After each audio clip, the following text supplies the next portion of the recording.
Bonjour, j'espère que vous allez bien. Aujourd'hui je viens donc pour ma deuxième update lecture, cette fois-ci sur mes livres que j'ai lus pendant la deuxième quinzaine de juin. Pour le premier livre, il s'agit d'un livre que je voulais lire depuis très longtemps et je l'ai enfin pris. Il s'agit de Betty de Tiffany McDaniel. Donc un livre qui est très connu, qui a eu beaucoup de succès, que ce soit en anglais comme en français. C'est l'histoire de Betty Carpenter qui est la sixième de 8 enfants. Sa maman est blanche, son papa est amérindien, Cherokee il me semble, et on suit en fait une partie de l'enfance de Betty et de son adolescence. Ça a été une légère déception pour moi. Pour plusieurs raisons. La première, c'est que je m'attendais à ce que ce livre suive Betty, mais vraiment de son enfance jusqu'à au moins l'âge adulte. Ce qui n'est pas le cas, en fait, on s'arrête quand même à la fin de son adolescence, il me semble. Et du coup, ça m'a beaucoup surprise parce que vraiment, je m'attendais à suivre vraiment un personnage en fait du début jusqu'à la fin. En fait, le gros point qui m'a beaucoup déçue et un peu déstabilisée, c'est qu'en fait, ce livre est très graphique. C'est un livre qu'il faut vraiment que vous alliez voir les trigger warnings si jamais vous vous lancez dessus. Si vous voulez pas en savoir plus sur ce livre, je vous conseille de passer au livre suivant parce que même si ce sont pas des gros spoilers, je vais parler de thèmes qui sont abordés dans ce livre et du coup forcément ça dévoile une partie de l'intrigue. Alors, il faut savoir que Betty traite de sujets extrêmement difficiles, le plus difficile étant le viol incestueux. Et en fait, vous avez dans ce livre deux scènes de viols incestueux qui sont décrits en détail. Et en fait, je m'y attendais pas. Je pense que ce sont des thèmes qui sont déjà assez compliqués en soi, qui sont assez horribles en fait en soi. Je pense pas que c'était nécessaire d'aller dans le détail de ces scènes. J'ai franchement pas compris l'intérêt et du coup ça m'a beaucoup gênée dans ma lecture. C'était d'une violence que j'ai trouvée gratuite en fait. Personnellement, moi j'avais pas besoin d'avoir tous ces détails pour me rendre compte de l'horreur qui se produisait. Il y a une autre scène cette fois-ci qui concerne de la violence, voire de la torture envers des animaux où encore une fois je n'ai pas compris l'intérêt d'aller dans le détail. Et en plus, cette scène, en fait, m'a paru vraiment comme un cheveu sur la soupe, en fait. C'est-à-dire qu'elle arrive d'un coup comme ça, on s'y attend pas. Et on n'en reparle jamais. Et c'est hyper bizarre. Donc, ce côté très graphique du livre m'a déplu. Et donc, m'a un petit peu gâché ma lecture. Après, c'est un livre auquel j'ai quand même donné 3,5 étoiles sur 5. Donc, c'est quand même une lecture satisfaisante pour moi. Mais clairement, je m'attendais à un coup de cœur, un 5 étoiles, et en fait, ce côté-là m'a vraiment dégoûtée. Enfin, j'ai pas d'autres mots. À côté de ça, il y a des choses qui m'ont plu. Ce qui m'a le plus plu, c'est le papa de Betty. Le papa de Betty, c'est un personnage hyper touchant. À travers lui, vous découvrez les légendes, les mythes, les traditions, l'esprit en fait des Cherokees. Et je trouvais ça hyper intéressant, c'était vraiment touchant. Et en fait, je pense que je recommanderais ce livre vraiment pour le personnage du papa de Betty, que j'ai vraiment, vraiment beaucoup, beaucoup aimé.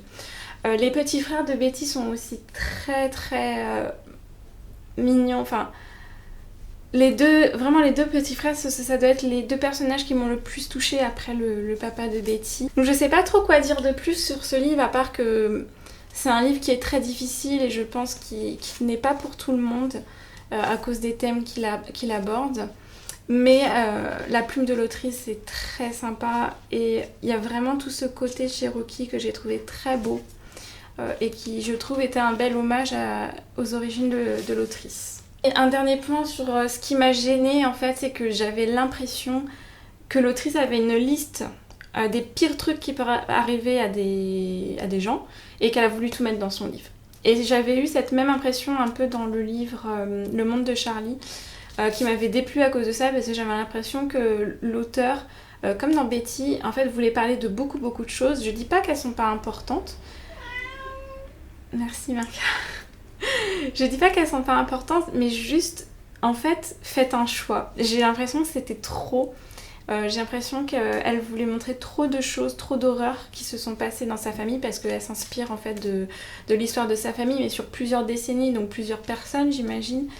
Et là, c'était un peu too much. Ensuite, j'ai lu un livre qui traînait dans ma bibliothèque depuis des années.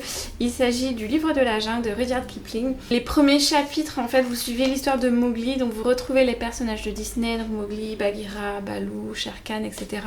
J'étais très surprise par le personnage de Kaa, le serpent, qui est mais vraiment totalement différent du film. En même temps, ça fait hyper longtemps que j'ai pas vu le film. Mais il me semble que dans le film de Disney, Kaa est vraiment méchant, enfin c'est vraiment un des antagonistes, alors que là, pas du tout. Bagheera est super cool, je pense que c'était le personnage que j'ai préféré dedans. Et après, le reste des histoires, en fait, vous avez d'autres personnages, d'autres animaux. Et franchement, je me suis ennuyée. Au bout d'un moment, j'en pouvais plus. Il y a des histoires, vraiment, je les ai zappées parce que j'y voyais aucun intérêt. On sent que c'est vieillot. Et j'ai pas réussi à rester dedans. Donc clairement pas un livre que je recommande. Ensuite j'ai lu un petit e-book Home Before Dark, donc un livre d'horreur encore une fois. Alors celui-là je l'ai lu après avoir vu une chronique sur Bookstagram qui m'avait convaincue et j'ai adoré. Il y avait une vibe The Haunting of Hill House qui est une de mes séries préférées. Et j'étais hyper contente de retrouver un peu cet esprit avec une maison hantée, des enfants qui ont grandi dans une maison hantée, comment ça se passe à l'âge adulte, comment ils ont vécu ça, comment ils ont processé le truc.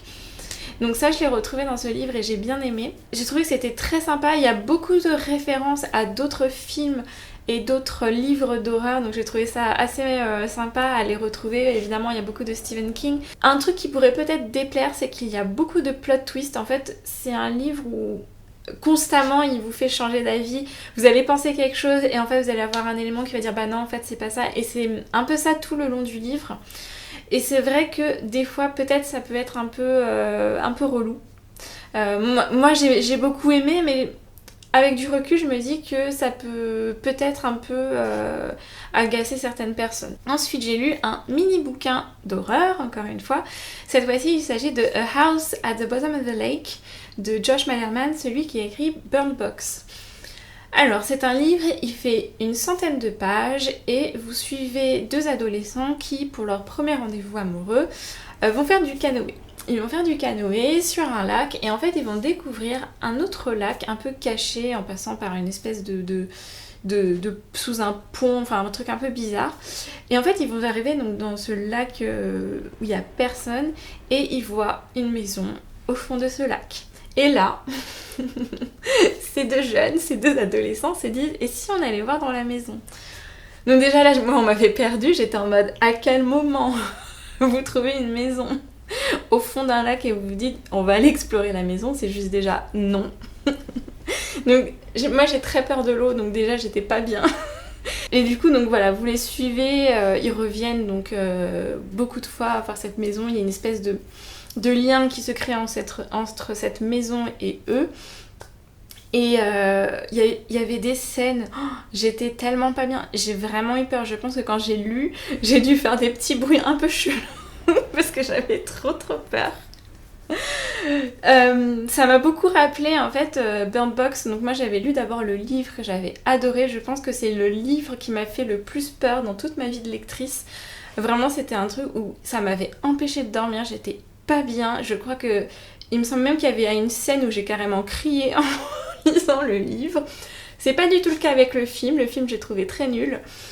Mais là j'ai retrouvé vraiment le talent de l'auteur pour décrire des scènes d'horreur hyper cool et vraiment flippantes. J'avoue que le début franchement est un peu lent, ce que je trouve un peu dommage pour un livre de 100 pages. Hein.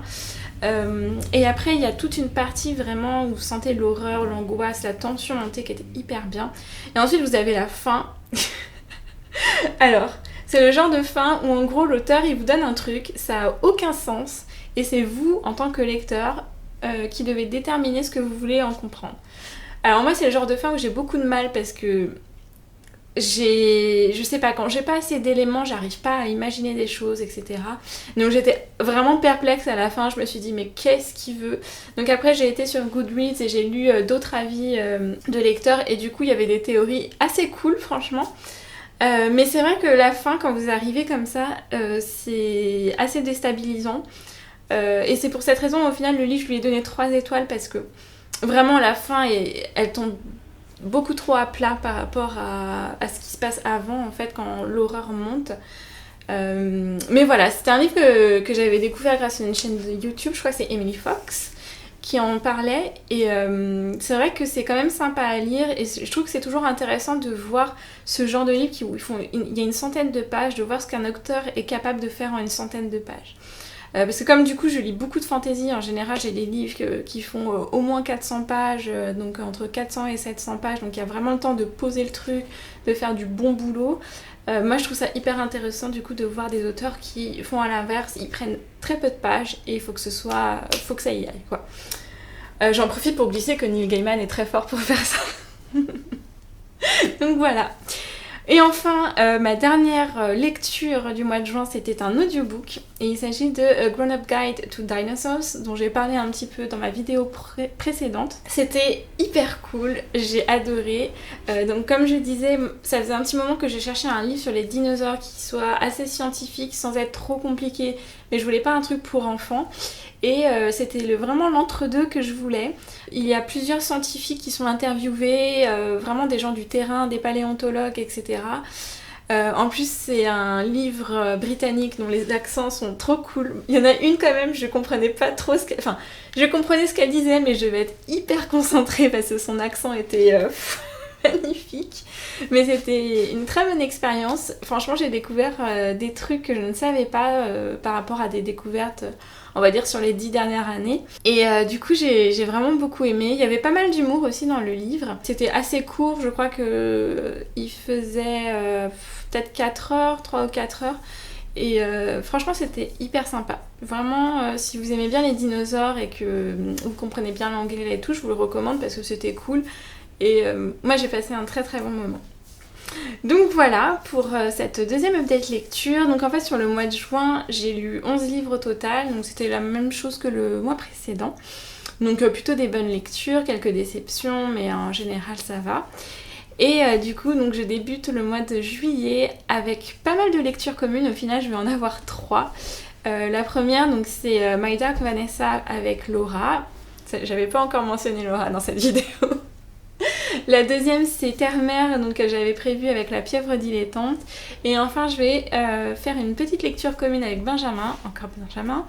C'est L'étrange malaventure de Mirella, je crois. Bref. Donc voilà. Donc je vous remercie. N'hésitez pas à me laisser des commentaires si vous voulez qu'on discute de ces livres ou si vous avez des questions sur certains de ces livres pour voir si ça vous plaira ou pas. Et je vous dis à la prochaine. À bientôt.